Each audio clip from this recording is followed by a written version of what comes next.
Everyone, so welcome to our first remote learning lesson. We're going to be looking today at the revision of Pythagoras' theorem. This is the theorem relating mostly to triangles, but can be used in lots of other ways. You will need a calculator for this lesson, so I suggest you go and grab one before we start. You'll also need your book for some working out, and you might need to be able to pause the video as we go through. So, first thing with Pythagoras is that we need to think a lot about squares. So squares and square roots. Remember that squaring is simply timesing a number by itself. Can you pause the video and do 4 squared, 6 squared, 12 squared, and 25 squared? Okay, so if you have squared those numbers, 4 times 4 is 16, so 4 squared equals 16. 6 squared is 36, that's 6 times 6. 12 squared is 12 times 12, which is 144. And 25 squared, you might have used your calculator for this one, but well done if you didn't. 25 squared is the same as 25 times 25, which is 625. Okay, on to the next bit. So that's squaring a number. We also, for Pythagorean theorem, need to be able to find the square root of a number. So the square root is the number which has been multiplied by itself to make that answer. So you're going to pause the video. You're going to find the square root of 25, 81, 400, 169, and 5. You may need to use your calculator for the last one. So pause it and have a go. Okay, so when we come to do the square root, we use the radical symbol. That's the symbol that looks like this. So the square root of 25 is 5. The square root of 81, apologies, my handwriting's not great. Square root of 81 is 9. The square root of 400 is 20. The square root of 169 is 13.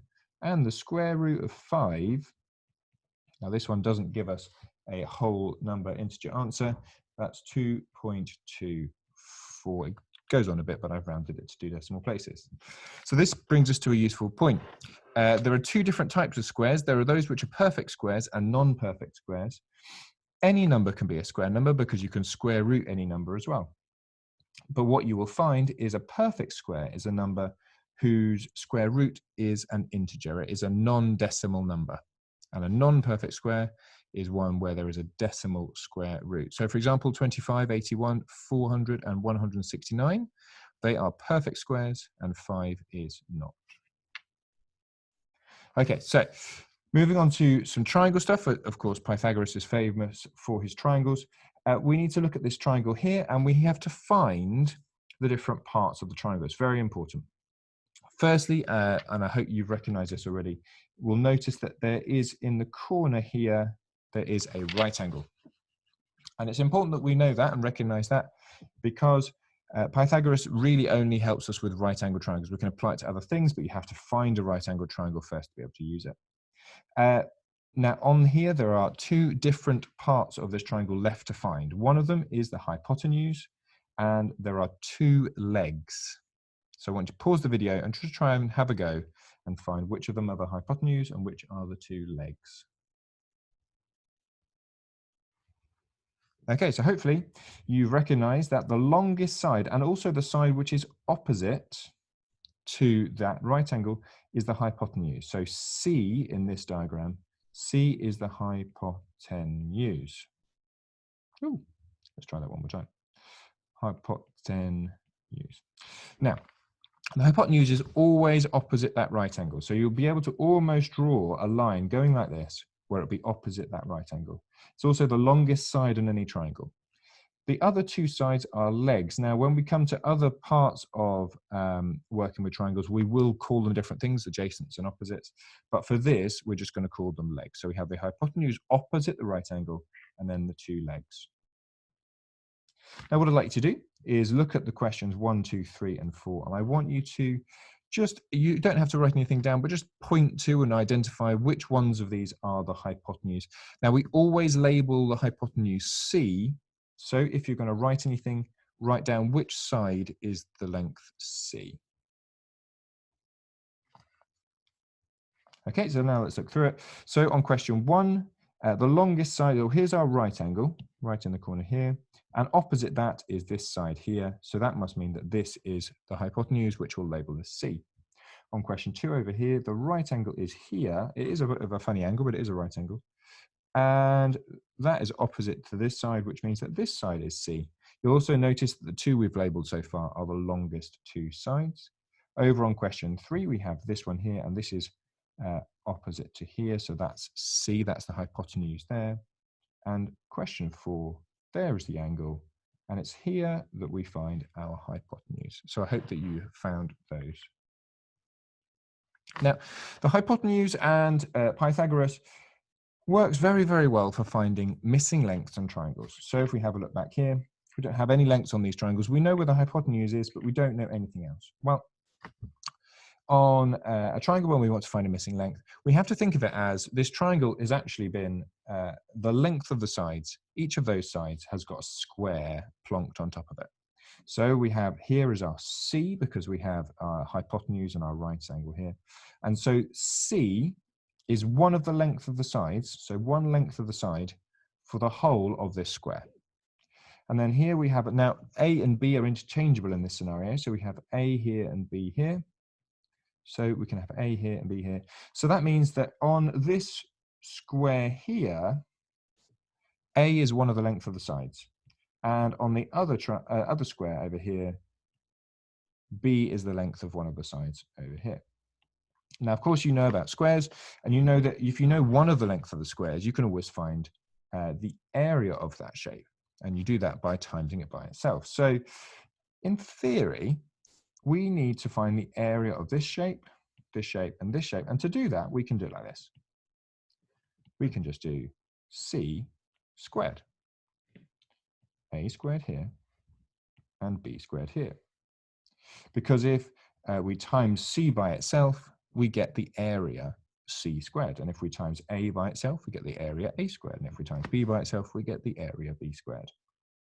So we know how to find the area of these squares, and that can help us, because if we want to find what's missing, so if we don't have C, or we don't have A, or we don't have B on the triangle, we can use this to find out some useful things. Well, because if we take the area of A squared, we add it to the area B squared, that will actually give us the area of C squared. So A squared plus B squared equals C squared. And we can use this if we want to find the missing length. For example, if we don't know one of these things, so let's say we don't know what the value of B squared is, we can find it by doing C squared take away A squared equals B squared. If we want to find, if we don't know the value of C squared, we can just do A squared and we can add B squared, and that will give us what we don't know. And if finally, if we don't know the value of A squared, we can do C squared take away B squared equals A squared. So let's see what that looks like. Well, here we have a triangle, and we know that C is our hypotenuse, but we don't know how long that hypotenuse is. We have the length of A, we have the length of B, and we need to find out what that length C is. So what we're going to do, think about what we just said. We said that A squared plus B squared will give us C squared. So we don't know C or C squared at the moment. So let's go through the procedure. So we've got A is 4. So A squared is going to be 4 squared equals A squared. Well, 4 squared is 16. We're going to add that to something. Over here, we've got our B, and B is 3. We've got to do B squared, so 3 times 3, and that's 9. So we've got to find, now, if we do 16 add 9, we're going to find what C squared actually is. So 16 add 9 gives us 25, and 25 is C squared. Now we're stuck a bit here because we have C squared, but we don't know what C is. So what we're going to do is we're going to square root, we're going to use that radical symbol, we're going to square root both sides. And hopefully you know that if we square root 25, we find the square root of 25, we get 5. And the square root of c squared is c. So we know that c here is 5 centimeters. Now let's have another go. So I want you to pause the video and have a go at doing this. For each of these, the same is true. For each of these, you're going to be doing a squared plus b squared equals c squared. So if we just quickly look through these questions to make it a little bit simpler for you, let's make this one a and this one b. Let's make this one a and this one b. Let's make this one a and this one b. Let's make this a and this b. And you can do this for yourself as well. A and b. Now, so all you're going to do is you're going to take the value of a, you're going to square it, you're going to add it to the value of b squared, and that will give you c squared. So you find the square root of that answer, and that will give you the value of the missing length x. Okay, so pause the video and have a go at that. You might need to use your book and you might need to use a calculator. Off you go.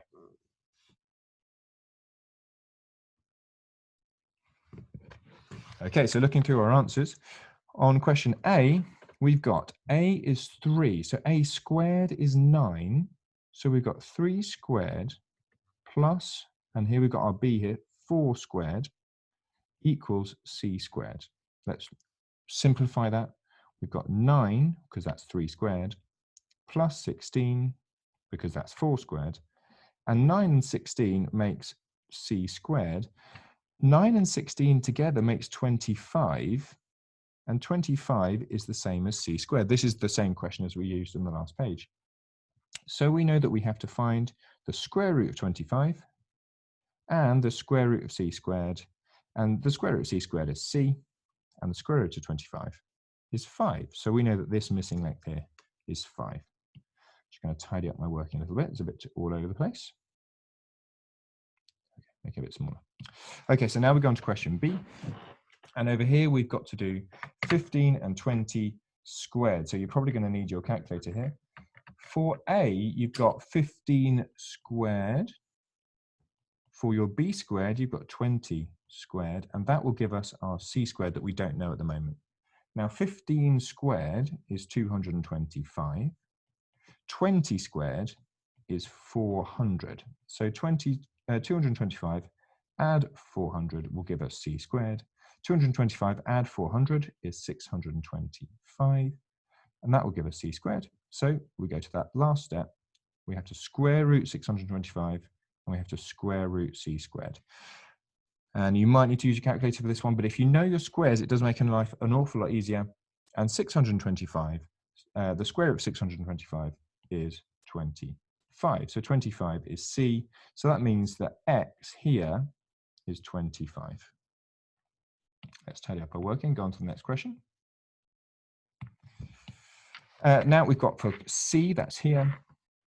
We've got A is 6, B is 8, and then we don't know what the length C, of C or also the unknown X is. So we're going to go through this. We've got 6 squared plus 8 squared gives us C squared. We've got 6 squared, which is 6 squared is 36. Plus 8 squared, which is 64, gives us c squared. Hopefully you're beginning to see the pattern. When you're submitting your work in your book, at the end of the task, it should look something like this. There should be 4 steps to each of your questions. If we do 36 add 64, we get 100 is c squared. And you'll probably already know this one, but we're still going to do it anyway. We have to square root 100. We have to square root c squared, and that will give us 10 equals c. So this length here is 10. Let's make this a little bit smaller again. Go on to D. Now for D, we've got A is 5, so we've got 5 squared.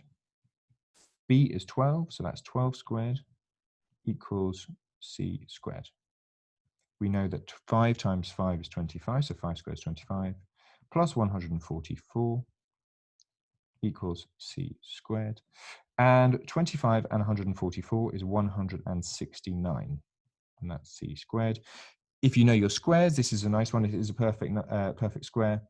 But if you don't know it, you can still use a calculator. Just use that radical symbol, press the radical symbol before you put in 169, and you get the square root of 169 equals the square root of c squared, and that is 13 equals c. So this number here is 13, this unknown. Last two examples. If you're feeling really confident, feel free to pause before we go through the answer and redo your answer if you think you've done something wrong. Not a problem. Okay, for the last two questions now, we're almost certainly going to need a calculator. So we've got, for the first one, for A, we've got 16, so 16 squared plus 30 squared equals c squared. 16 squared is 256. You might have needed the calculator for that one. 30 squared is going to be 900. So now we've got rather a large number. We've got 256, add 900, and that will give us 1,156. So c squared is 1,156. And we want to do the square root of that number, so we're going to do square root of 1,156 equals the square root of c squared, and that will give us 34. And I'm almost certain that you need the calculator for that one. Don't feel ashamed, it's a very good idea to use one for that. And then the last one that we have for question F, let's just tidy up my working for a second. For question F, we've got for A squared is, well, we've got 10 is A, so 10 squared plus 24 squared gives us c squared. And we need to work out, well, 10 squared, I'm sure you know already, is 100. 24 squared is 576, and that's the same as c squared. Add those two together, you get 676 is c squared. And now what we need to do is find the square root of 676. And that is equal to the square root of c squared, and that will be 24 equals c. Okay, so that means that this length here is 24 as well. Now that seems odd. There's a bit of a foible in the question, I think, because that is not an isosceles triangle, but it still allows us to try the methods. And now you'll have another one. Now these are different because with these ones, you're not trying to find a missing length, which is the hypotenuse. You're trying to find another length. So I'm just going to show you a way of doing that. Instead of writing a squared plus b squared equals c squared, here we're going to start with c squared because we know what c squared is. We're going to take away a squared, and that's going to give us b squared. So if we go down here, it's very easy now to label all of these. We know which one the hypotenuse is, and also we know the other one that we actually have. So we're going to make this one a and this one c, this one a and this one c. We're going to make this one c and this one a because that one is, the c is the hypotenuse. This one is c, this one is a, this one is c, and this one is a, this one is c, and this one is a. Okay, so we've got all of the labels done. I want to pause the video now and have a go at trying to find the missing length x on each of those questions. Okay, so hopefully you've done that now. You've got to, for this particular type of question, you've got to do 13 squared, oops, dodgy handwriting, apologies, 13 squared, take away 12 squared, and that will give us the b squared that we don't know, or the equivalent of x, or x squared. So we've got to do 13 squared is 169, take away 144 because that's 12 squared, and that will give us b squared. 169 take away 144 gives us 25. So 25 is b squared. And if we know that, we're going to square root 25, and we're going to square root b squared so that we get b at the end. And the square root of 25, which I'm sure you're getting very familiar with, is 5. So we know that this length here is 5 centimeters, or 5 units, because we haven't been given the units. Let's go over to b. So for b, we've got 12 and 20. We have to do c squared first. 20 squared, take away 12 squared. Correct that, 12. 20 squared, take away 12 squared, and that will give us the b squared that we don't know. 20 squared is 400. 12 squared is 144. And that will give us b squared. 400 take away 144 is going to give us 256. And that's equal to b squared. So to find it, we're going to find the square root of 256. And that will be equal to the square root of b squared. And that should give us 16 equals b. So that means that this length here is 16. Ooh. Let me just tidy up my working so we have more space. You can obviously work across your page in your book. For C, we've got to do 15 squared. Oh no, sorry, correction, 17 squared. 17 squared, take away 15 squared, and that will give us the b squared or the x squared that we don't know at the moment. Well, 17 squared is 289. Minus 15 squared, or 15 squared, is 225. So 289 take away 225 will give us b squared, and that's equal to 64 being b squared. Now, some of you will already have recognized what the square root of 64 is. And there's b squared there. And the square root of 64 is 8. So that must mean this missing length here is 8. Okay, like I said before, if you feel really confident and you don't need me to go through the last three, or you feel like you need to change what you did, then feel free to pause the video at any point, change your answer, and then play again so that you can listen to the answers that you've got. So for D, we've got 10 squared minus 6 squared gives us b squared or x squared. 10 squared is 100, 6 squared is 36. 100 take away 36 gives us b squared. 100 take away 36 is 64. So that's also b squared.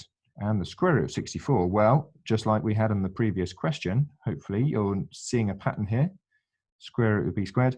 So the square root of 64 is 8. So this is 8 as well. Now, you'll start to notice that there are patterns of numbers, and often on worksheets you'll see lots of patterns. Those are called Pythagorean triples. And there are certain numbers, very famous lists of numbers, where if you have them on a triangle, have 2 out of the 3 on a triangle, you know you're not going to get a decimal number. You'll start to notice those as you go along. 3, 4, 5 is a classic one.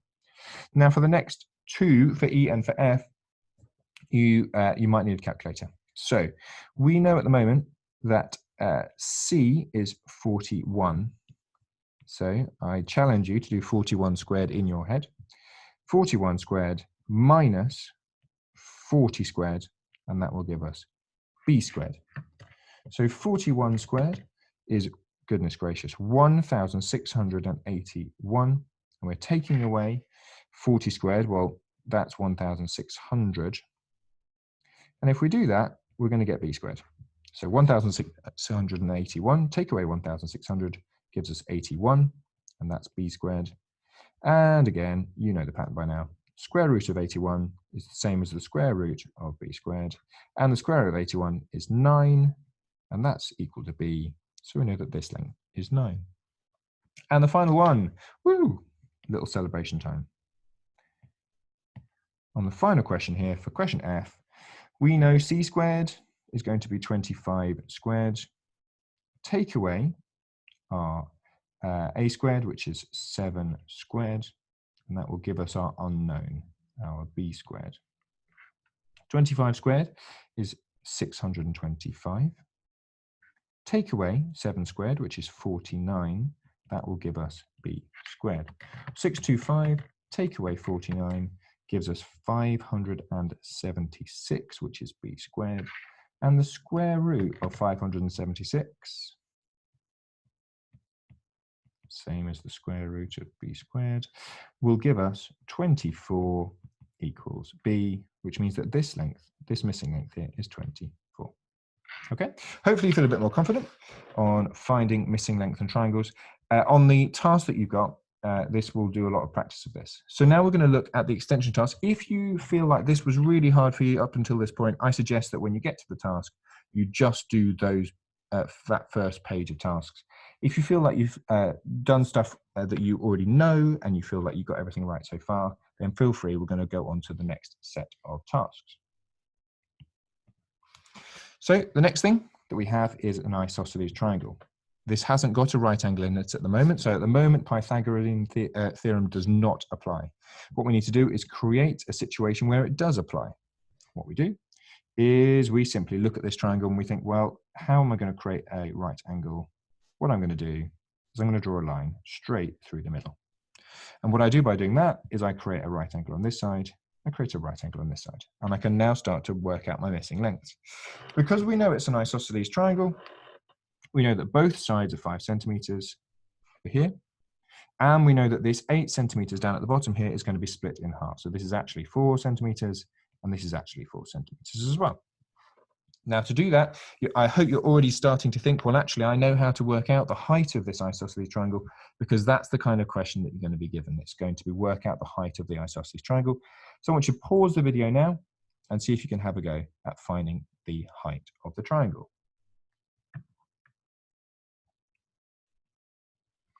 Okay, so hopefully you've had a go. We know at the moment that because we have our right angle here, we know that the length 5 centimeters is our hypotenuse. So I'm going to label that C. We know that 4 centimeters is going to be our A, and we just don't know the length B.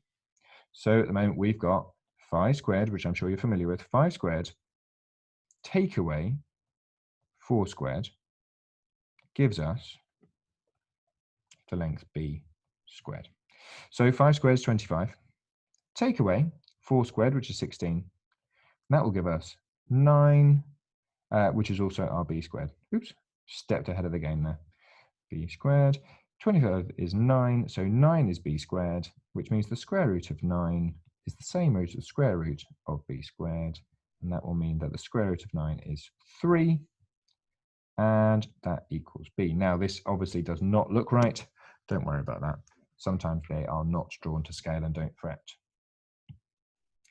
Okay, so what I want you to do is I want you to pause the video now and have a go at these two isosceles triangles. Do pay attention to where the lines are the same length by looking at the chevrons. Okay, off you go. Okay, so let's go through these. Firstly, let's draw our line down the middle of this one. Hopefully that will, yes, there we go, much nicer. And you'll see another line that goes across here. Let's just make that one a little bit more accurate. There we go, much nicer. Okay, so on the first triangle here, we know that on each side of the line, it's going to be 7 centimeters and 7 centimeters. We already know our C is 25 and our A is 7. So we're going to do 25 squared, take away 7 squared, and that will give us this other length. This is our B squared. Well, 25 squared is 625. Take away 7 squared, which is 49. That's going to give us our B squared. 625 take away 49 is 576. And the square root of 576 is the same as the square root of B squared. So we'll do that, and we'll find that 24 is our missing length here, because 24 equals B. And we go on to our next isosceles triangle.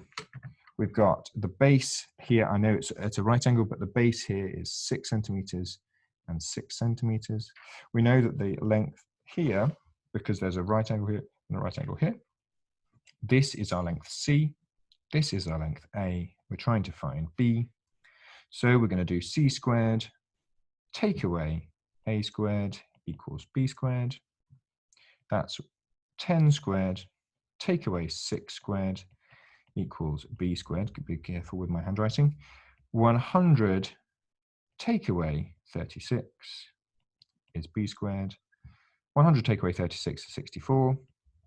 So 64 equals B squared.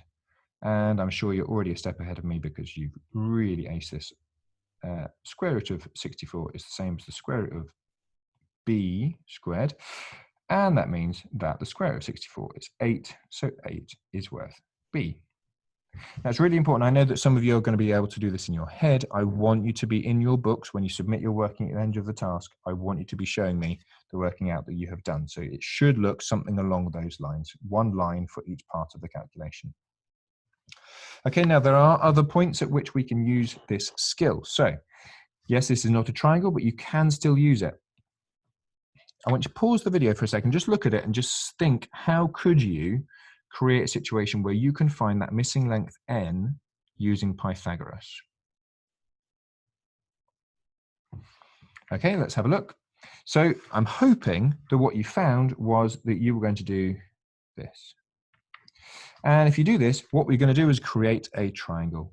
Obviously, that's what our ultimate goal is. Now, we know that because this length is 6, this length is also going to be 6.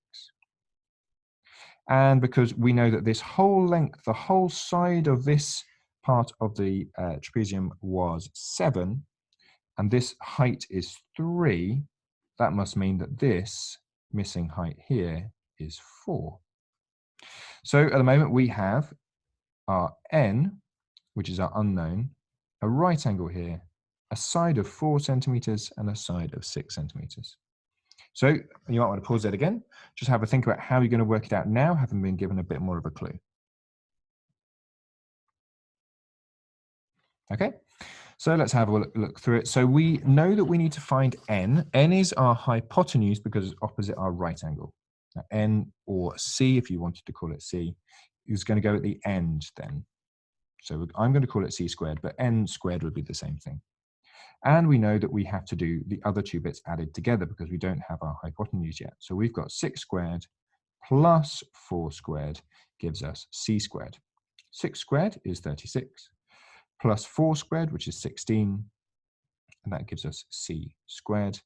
36 plus 16 will give us 52, and that gives us c squared. Now, at this point, you're probably thinking, this is not a perfect square, and that does come up quite a bit.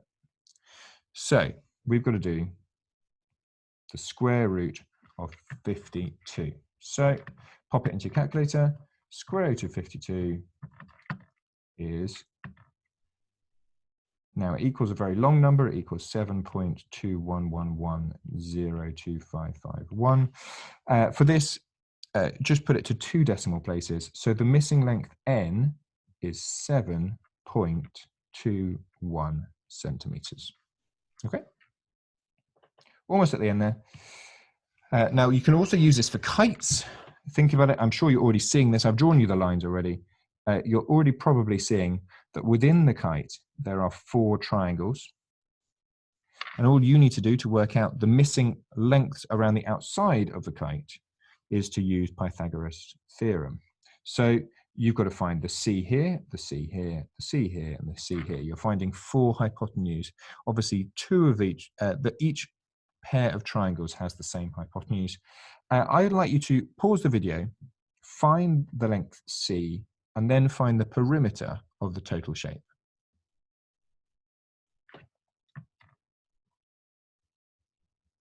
Okay, so again, this we know, I hope you found a decimal number here. We have C squared is equal to a squared plus b squared. So for this first triangle here, we've got 6 squared plus 8 squared equals c squared. And if we go through that, we've got 36 plus 64 equals c squared. 100 equals c squared, which means that the square root of 100 is the square root of c squared. And that means that 10 is the length c. So these are 10. And this one is identical triangle to this one. So we have another 10 here. Now we go down a step and we've got 8 and 15. So let's go down to the bottom left-hand corner here. We want to work out our c. So we've got 8 squared plus 15 squared gives us our c squared. 8 squared is 64. 15 squared is 225. And that will give us c squared. Well, 225 add 64 gives us 289. And that's c squared. Oh, I don't think this is going to give us a decimal. And 200, the square root of 289 is the square root of c squared, which is 17. So this is 17 here, and this is 17 here, which means that to work out the perimeter, all we have to do is we have to add 10, add 10, add 17, add 17, and hopefully you've got 20, 37, 54 centimeters is the perimeter around this shape. And that's the end of our presentation. So have a go at the tasks, see if you can apply your knowledge, and our live session starts in half an hour. Off you go.